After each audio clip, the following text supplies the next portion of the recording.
Welcome back to the Finish Line in association with Betopin.com. So after a little break, we're back together again.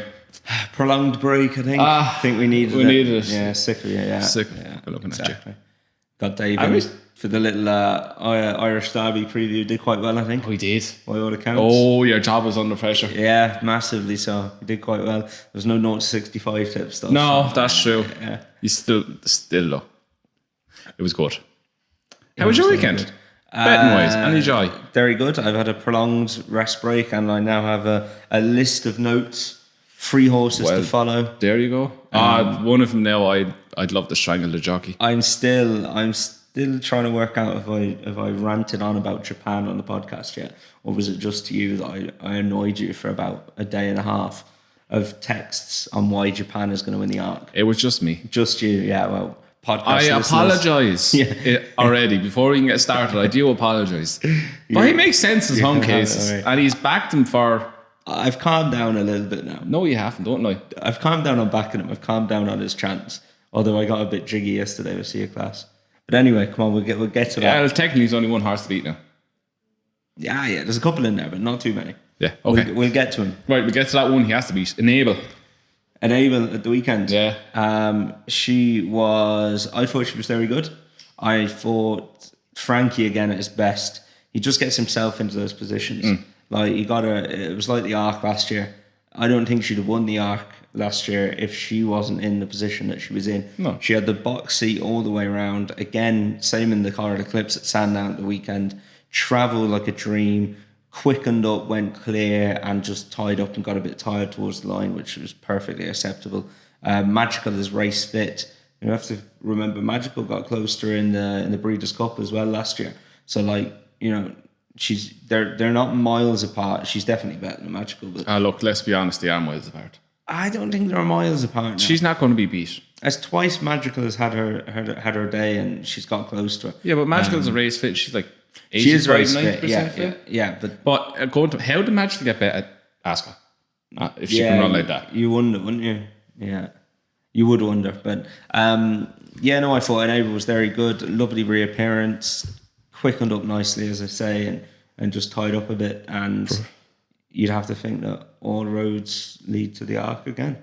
King George then Arc, apparently. King George then Arc, yeah, that's interesting. That kind of leads me on to the Arc, if we want to talk about the Arc for a second. That was a good transition. It was, very good. Okay, we're getting good. Well done. Yeah, I think King George and the Arc. And price for the Arc? Price for the Arc, 6 to 4. Which... That's backable. Oh, she's got to get there, but, I mean... She gets there, she wins. I don't think she does. What? Well, okay, at the prices, she'll be very hard to beat. Right. Get rid of prices. No matter what price, you're right. Just pretend you can have whatever price you want. Yeah, you'd pick if there was no price and you just had to pick a winner. You'd pick Enable. You'd stick with Enable. She's the solid bet. But do you not want just to back the winner? No. Why? Because I'm on a horse at 25s. Oh, you're on Japan, yeah, I know. Yeah.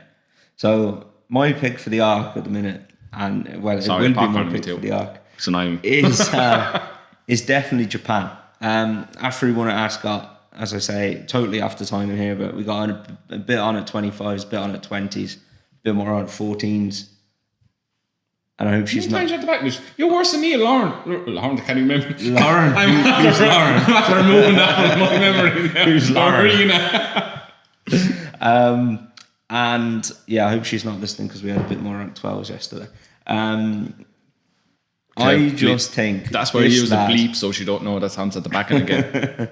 I just think that this lad was very impressive. They really like him. He'd had a setback. He was just about ready to start off in his first run this year, and then I think even for the Derby they didn't fancy him. We're all like he wasn't 100% right, and he ran a stormer. Like he had to come all the way down the outside, the highest part of the track that day, and like only got beaten a neck or whatever it was. And he's then come. I know not the greatest field ever assembled for a race at Ascot, but he's come all the way around the outside, like miles around. He's been at least 7 wide, and he's kicked on and just left Bangkok for dead. And they love Bangkok at Andrew Bowling's. I know he kind of hasn't quite lived up to it, but he's definitely a Group 2 or a Group 1 horse, and he's absolutely left him for dead. Just nudged clear by Ryan Moore. I was really taken with that, and more so taken with Ryan's comments afterwards. I think it was Ollie Bell said to him, Ryan, like, he could be one for the St. Ledger, and he straight away just rubbished that. No, he's betting a St. Ledger horse. So that was interesting to see. Derek Smith afterwards as well said, we thought he was the best of our 3-year-olds. Yeah. So if he's the best of their 3-year-olds, he's ahead of everything else. You then I looked at the Arc bet, and I said, what's going to go for the Arc? That time you had Enable, you'd Sea of Class, who unfortunately is out. Again, we'll get to her later.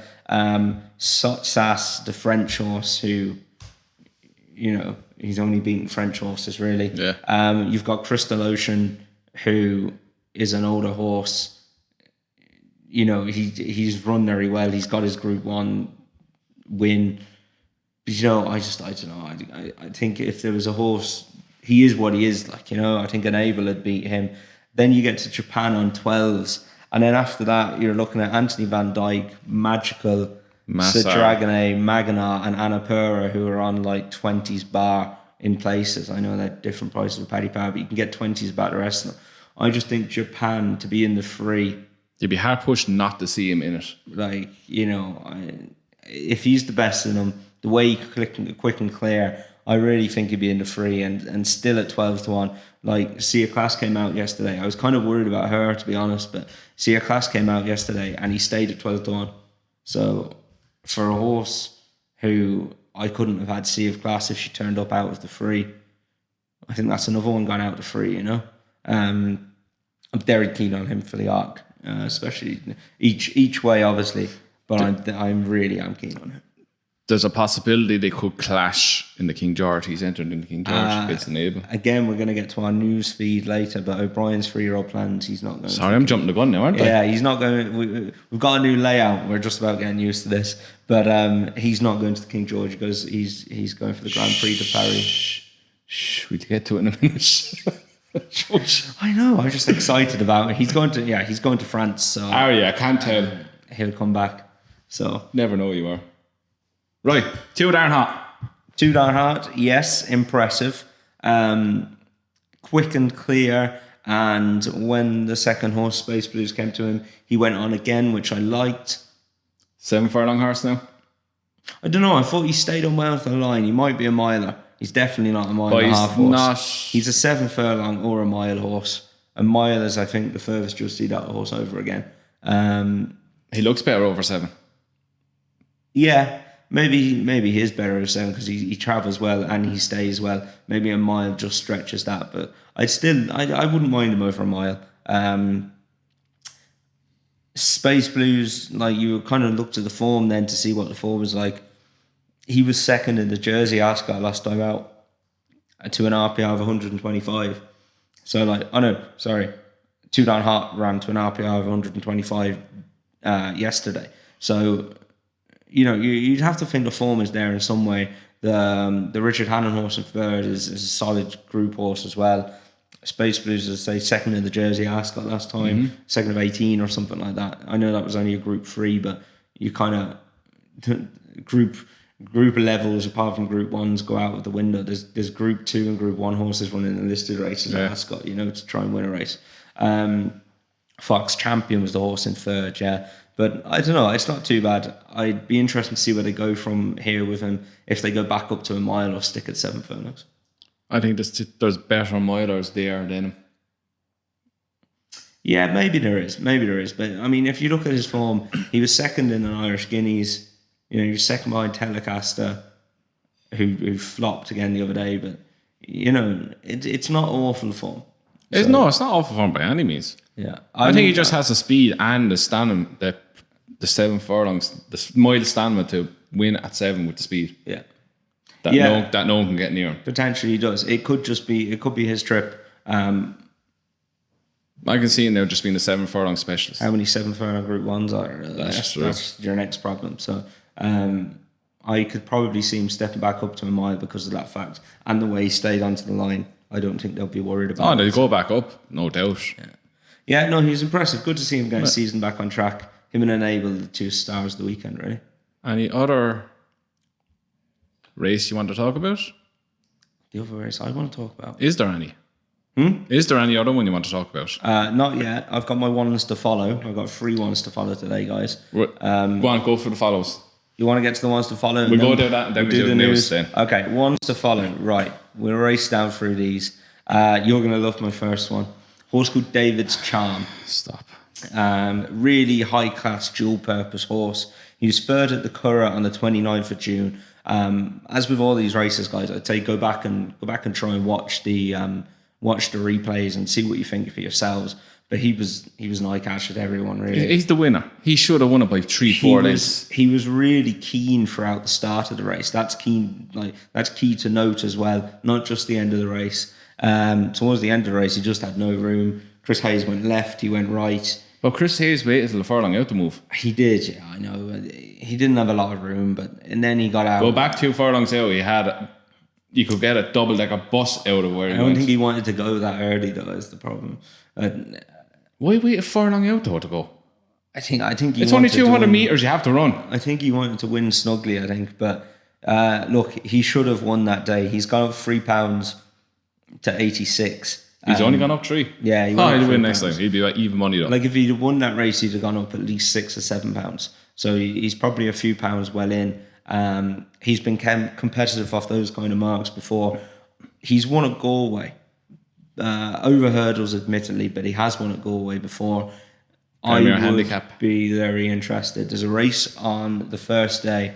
The highlight of the first day of Monday on Galway is a qualified rider, so an amateur rider's 2-mile handicap. He'd have the perfect kind of mark to get into it. It used to be called the GPT. I'm not sure who sponsors it at the minute, but it's the feature race on the Monday night at Galway. 2-mile handicap on the flat. It's called a Premier or something like that, or it's a Premier handicap, but it would be right up his street, I think. One of the top amateurs be on him. Barry O'Neill, Patrick. Yeah, I think off 86, you'd have to be kind of light enough. I think it's a 0 to 100. So I don't want to be any entries in here. No. But he's definitely one to follow. Interested to see what price he'll be, but I mean, he should have won. So I think he's a winner waiting to happen. Another one is a horse called Aussie Showstopper. Ran Sandown on the 5th of July in a listed race. Go back and have a look at him. Finished 6th that day.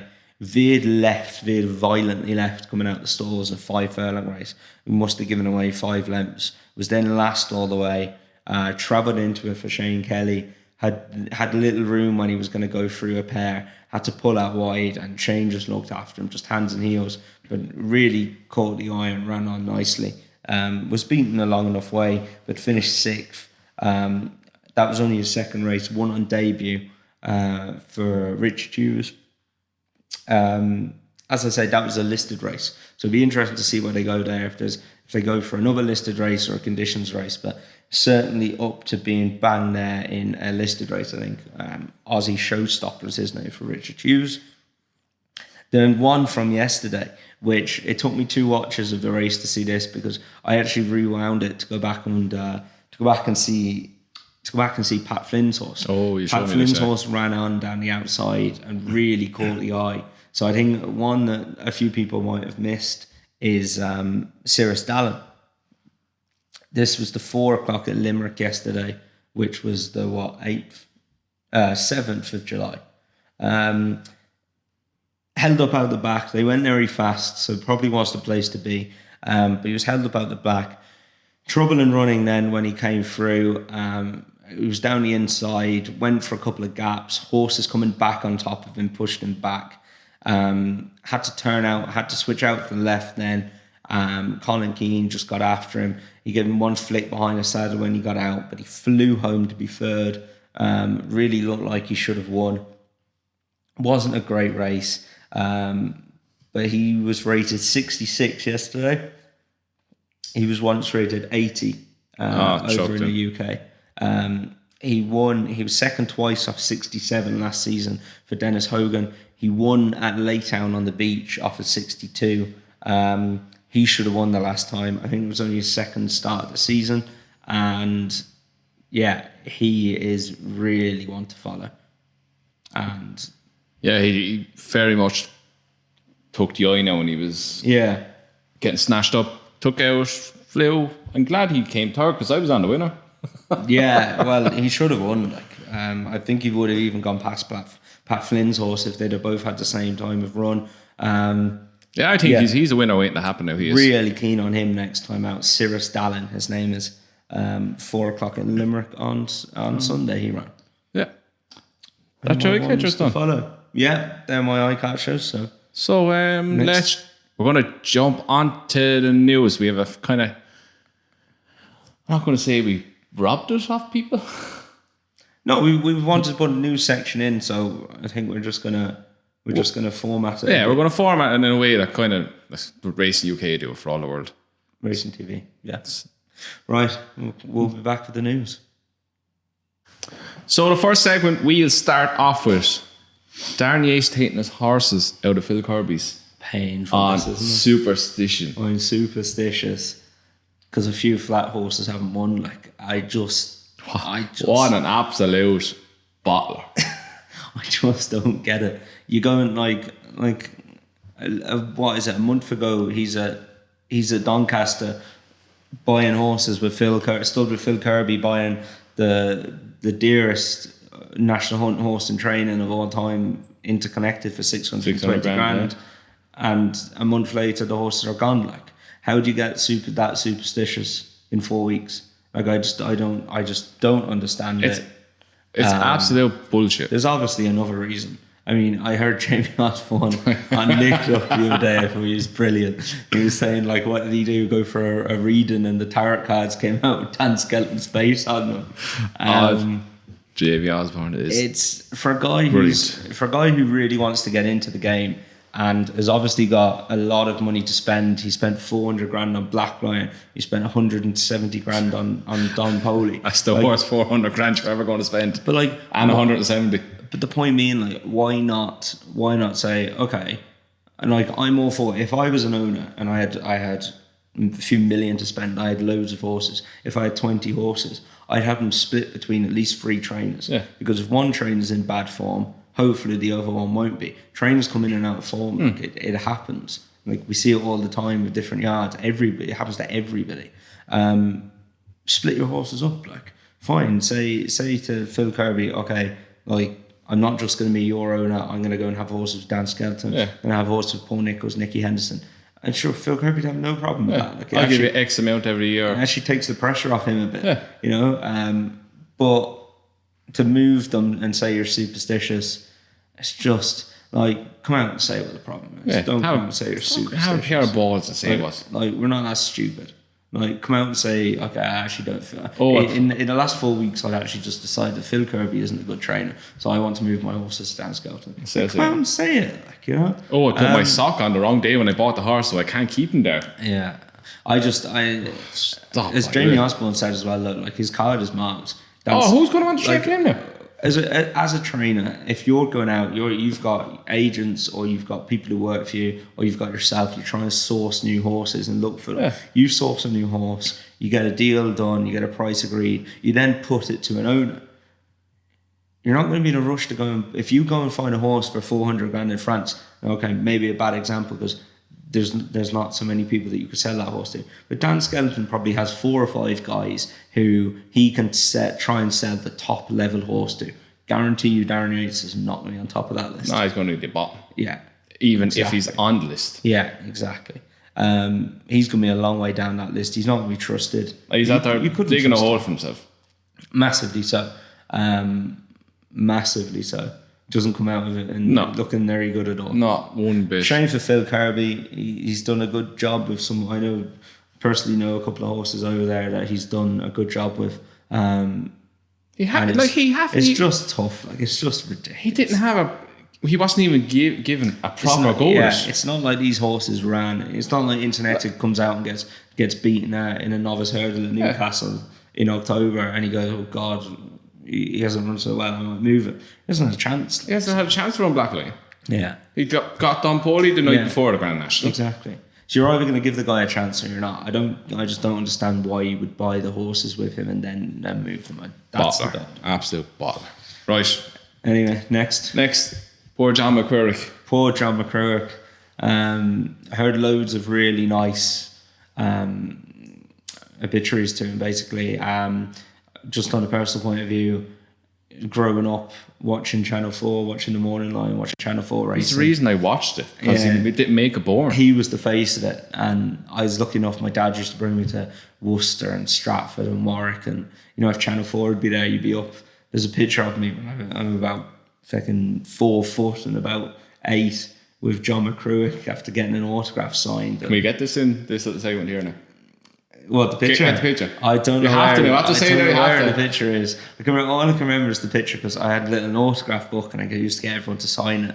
And I got a picture of him and he was signing the autograph book. But as the picture was about to be taken, he looked up and he smiled like he was he came across as a miserable old so-and-so. But to meet him, he was the nicest guy, and he had plenty of time to sign an autograph. Everyone says that off camera. He's totally different. Yeah. It's a character he's putting on. That was my 2 or 3 minute experience with him, but as a little kid, he was very nice. He left an impression on you. Yeah. No, it was a shame to see, and especially how ill he got and how he looks in the. Jeez, he went off his feet, didn't he? He did, yeah. I was sad to see now, but he left a really good impression on horse racing. And like, I got a text last week, the day he died, off of a friend in England who wouldn't really have any interest in horse racing at all. Said, "Oh my God, John McCririck died." So like, that was his outreach. He had that outreach to people outside of the racing world. And he made racing popular. Yeah, I think that's what we'll miss. And I don't think at the minute, I don't think we have anyone like that. No, they're trying to turn Matt Chapman into it. Yeah, he doesn't have that reach. He doesn't have that outreach to people outside of the racing world. So that's the problem. Yeah, look, he'll be sadly missed, unfortunately. Poor John. Right, on to CA Class. Another bad story. Another one who will be sadly missed. Still no update on her colic surgery. That's a quick update now. Excuse me. Have a quick look, but it's such a shame for the Haggis team and the owners and James Doyle. She was a proper Group 1 filly. She should have won the Arc last year. Like, if she got a clearer run, she would have beaten Enable that day. She won 2 Group 1s, second in an Arc. Disappointing reappearance this season, but that was on soft ground. You forgive her that. No update. No update. She was my worry for Japan in the Arc.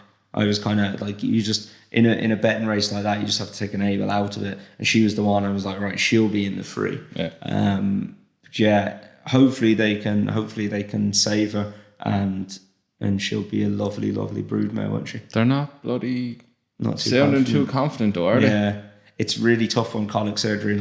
So colic surgery is when the intestine in a horse is, I think they say, like, can do the circumference of like a football pitch or something like that. It's absolutely massive, this thing. It's just wrapped around. How this doesn't happen more often, I don't know, but it twists and it blocks up. But there's some signs the horse might be laid down on its side, or sit down on their back funny. You just have to keep signs for it, but it's a really complicated surgery, because you have to unravel all of their intestine and untangle it. So it's a tough one. There's plenty of horses that get rushed in and don't survive. It's a common thing in horses, not as common as you might think when you think of how easily you can twist, but it is a common thing to happen to horses, and it's just a shame. And hopefully, if she can come through it, then she'll be a lovely broodmare. They were saying yesterday, in humans' terms, she's stable but critical. Yeah, that means that they've done the operation. They've waiting for her to get through it. They've untangled it, but it could happen again, and they're like 24-hour monitor. A horse is a half a ton animal. Like, when surgery and knocking them out, it's not an easy thing for any horse. And I recently had a horse who ended up with a fracture and an infection in his leg, and he was 22, and the vet was like, I'll do everything before I do surgery, because I don't know if he'll come through it. So it's really tough. And just look, fingers crossed she should come through it. Hopefully she will anyway. Next, we'll go on to the bookmakers dodging Frankie Dettori multiples. It's another rant, isn't it? I can see their point of view. They've got a business to run. If they lay Frankie Dettori multiples to the value of their business, it's not good business sense for them, is it? No. Like they are a business at the end of the day. However, what I think that tells us is we don't have bookmakers as we used to have bookmakers. It's gone. It's completely gone. Okay. Your accounts are restricted online. Like I was saying, like you've seen some of mine. Like I've one account. It's an absolute joke. So it is. And who is it with? There's Name a few. and shame. Ladbrokes is the worst one. Yeah. And the worst one, I have plenty of accounts that are closed or restricted, and that's fine. But Ladbrokes are the one that I literally had about 4 bets, not big bets. Like try to warm, as we talk in here, warm the account, and go slowly at it. And there were 10 or 20 quid bets, and now the problem being they're on bad Irish races. That's the issue. But they weren't at big prices. But now I can have like £2 on a 4-1 shot. Like £2. I've had the same experience with them. It's just ridiculous. I'd never go back to them. So we don't have bookmakers like we used to. They come out with their PR stuff of, oh, we'll lay a bet to guarantee to lose 500 quid or to guarantee to lose £1,000.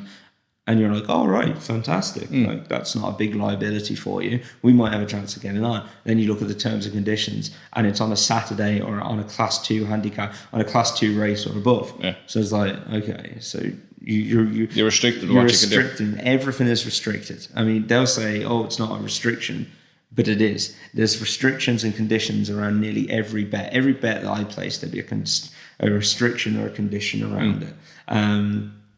And I think that's just what we have to accept, that unless we force bookmakers through legislation to take bets on to a certain liability, like they do in countries like Australia, we're not going to have a bookmaking system like it ever used to be. There are now companies, they're interested in managing their profit. It's all based on figures. Like Bet365, like they want your 5 and 10 quid punters who will bet on football in any different country or any different live event all around the world, and that's all they want, and they make a fortune doing it.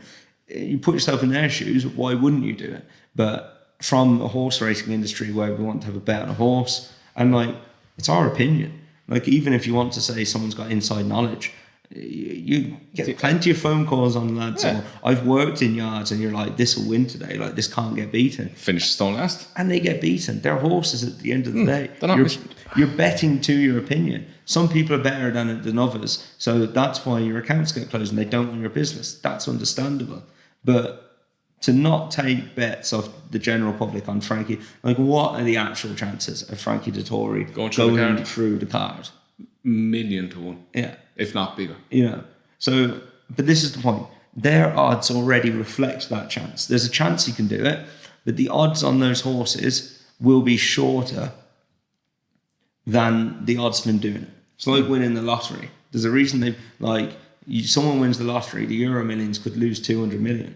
They don't say, oh, well, we actually want to restrict it to X, Y, and Z. You can only pick these numbers now. You can only pick these numbers, or you can only do a quick pick, or whatever. Or you have to pick 5 numbers, or you have to pick 8 numbers, or whatever. Because they're like, if you do the lotto over and over and over again, you'll lose money over the period of time. Of course. Like it's the maths formula to it. So they have that level of profit built into those odds already.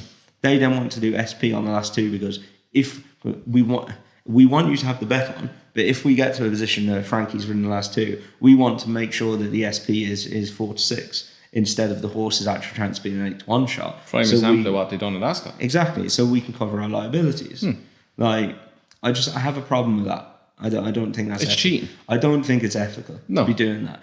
Close my account if I'm winning with you over the course of time. If I'm backing the right horses, I'm winning with you. Say we don't want your business. Fine.